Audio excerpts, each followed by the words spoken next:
നമ്മളിൽ പലരും രാത്രി 12 മണിയോരങ്ങളിലും, അതായത് മിഡ് നൈറ്റ് ടൈമുകളിലും ഒരു ലെവലും ഇല്ലാതെ ഈ ഫോണുമേ നോക്കിയിട്ട് റീൽസും കണ്ട് കടന്നുറങ്ങുന്നവരായിരിക്കും.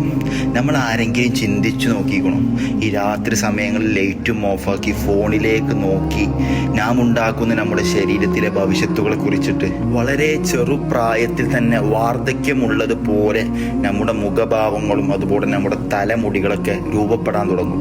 അതായത് നമ്മുടെ തലയിലെ പല മുടികളും നിരക്കാൻ തുടങ്ങും, അതുപോലെ നമ്മുടെ ശരീരം ചുളിയാൻ തുടങ്ങും.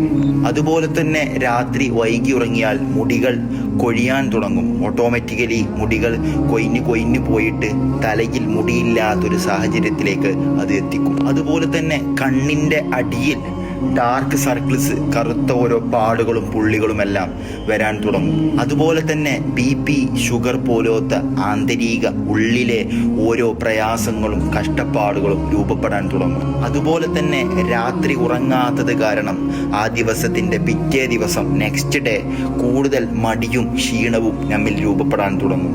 ഇത്തരത്തിൽ ഒരുപാട് പ്രയാസങ്ങൾ ഈ ഫോണിൻ്റെ റേഡിയേഷൻസിനും രാത്രിയുടെ ഓരങ്ങളിൽ നമ്മുടെ ഉറക്കമില്ലായ്മക്കും നമ്മുടെ ശരീരത്തിലും പുറത്തും നമ്മളിൽ രൂപപ്പെടുത്താൻ കഴിയും. So be dangerous.